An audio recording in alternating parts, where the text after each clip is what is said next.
You recently announced that you will be leaving Baker at the end of the semester.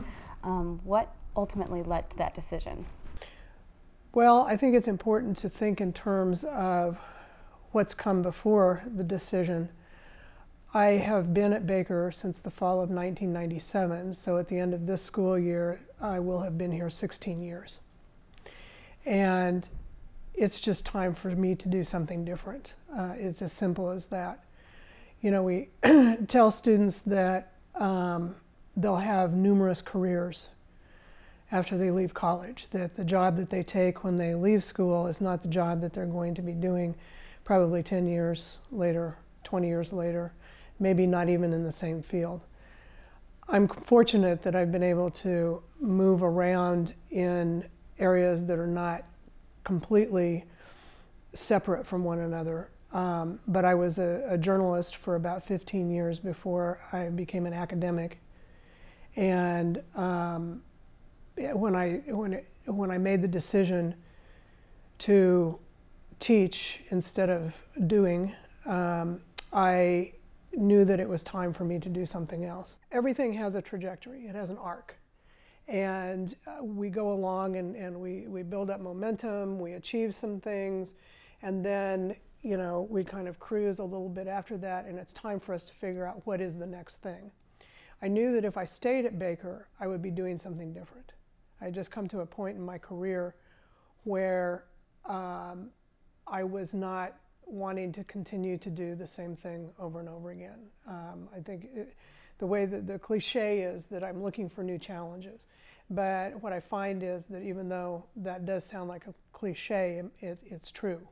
We need to be continually challenged, and I found an opportunity that will provide me some opportunities to build new programs and do some things that I've done before, but also some things I haven't done before. How long have you been thinking about making this change?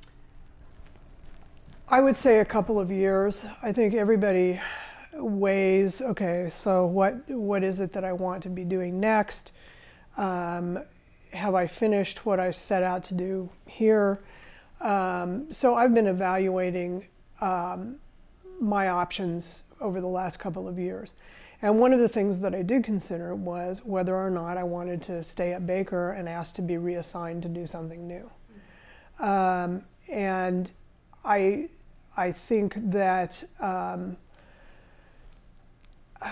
I also took stock of some other opportunities, and ultimately what I decided was that I wanted to stay in higher ed. I wanted to be able to, I guess, have the best of both worlds. I didn't want to completely give up teaching. And that was a huge part of the decision that I made to take the job that I did, because I was going to be able to continue teaching. I was also going to be able to do curriculum development, program building. I would have time for research, and I would also be engaged as an administrator. So I'll be wearing a number of hats. And I guess in some respects you might say it was kind of a cop-out, because I didn't have to make a decision to not do any of those things anymore. I found a position where there's some of this, that, you know. Where is this new position at? It will be at Xavier University in Cincinnati. And what made you choose Xavier? We talk about the importance of fit, and I think that when anyone looks for a job, the part of the decision needs to be, do I fit in here? Is this the sort of place where I will be comfortable working? You know, do I like these people? Do I want to have a relationship with these people, you know, professional relationship with these people? And one of the things that was extremely attractive about this particular institution is their commitment to a liberal arts education, and also to values and ethics as part of the liberal arts education. One of the things that we've done in this department that I'm very proud of is we've developed and maintained a standalone class in media ethics. And so I see a lot of opportunities for expanding that personal goal of mine in the curricula there. I think that Also, it was extremely attractive as all colleges are positioning themselves for the changing enrollment market. One of the things that Xavier is doing is pushing very hard the development of interdisciplinary majors. And so one of the things that I will be assisting with will be a track in another interdisciplinary major that specifically focuses on media and politics. And then there also is a writing minor that I'm going to be participating in. There's also a need for a public relations program. I don't know exactly what it will look like, that has a focus on nonprofits. Xavier's a Jesuit institution, and so everything that needs to be tied back to the Jesuit value of educating the whole person. So it's a new set of challenges. Some are not terribly different from what I've been doing at Baker, but it's just a different place. So what will you miss most about Baker University? I will miss the interaction with students. One of the nice things about Baker is that our classes are small. We do get to know our students better. It's never the case that a student need know faculty members only from sitting in a classroom and looking at them while they deliver a lecture. We do build relationships here, and over my 16 years here, I formed some fairly strong relationships, friendships with students, and I enjoyed the opportunity to mentor them while they were students here, and to continue that after graduation. When I stopped being involved directly with the Baker Orange at the beginning of this academic year, I felt it was almost a withdrawal of a kind, because the involvement with the Orange had allowed me to know students much more personally than what I'm doing now. But I still see that, students come to my office, we visit. That it's not the sort of thing at a larger institution where you absolutely have to sign up for an appointment and you have 15 minutes and then you've got to get out. I mean, there are institutions where faculty function that way. They have their office hours and that's it. And Baker's not that way, so I will miss that. And one of the things that does concern me about my new position is because I will be teaching less, I'll be meeting fewer students. So everything has trade-offs. What are you most proud of accomplishing in your time here at Baker? Well, we really can't talk about what we're proud of accomplishing in a place like Baker, because it's always a collective effort. There's no one person who's out there doing anything.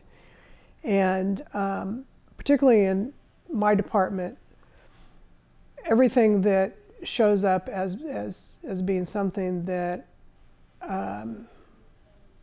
represents me well was actually the work of students.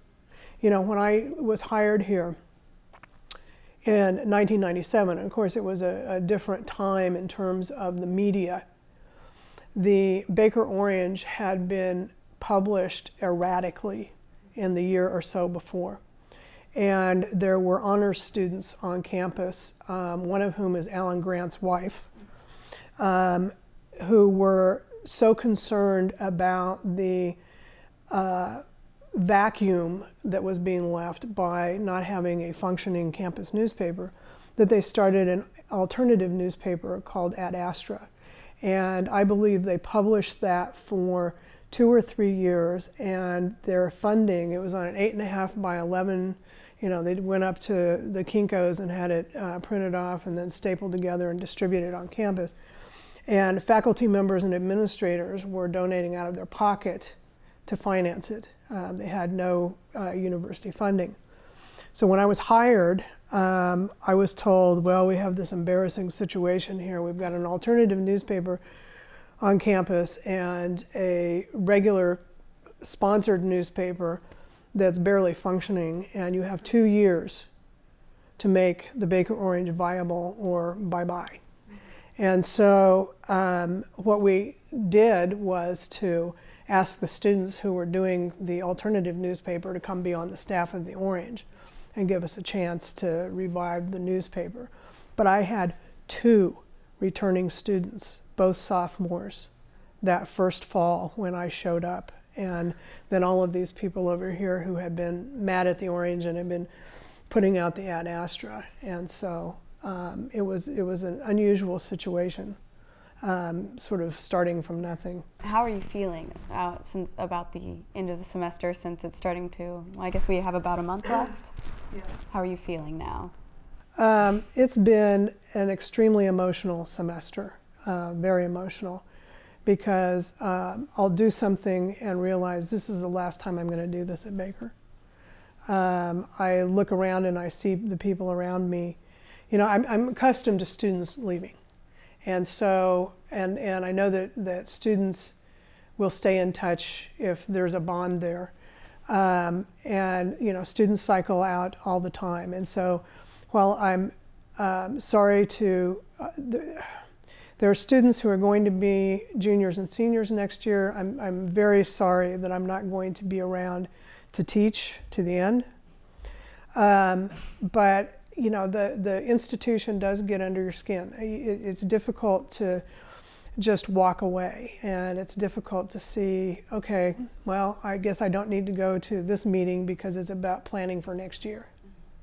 And so there's been this gradual letting go all semester long, and some days it's felt pretty emotional.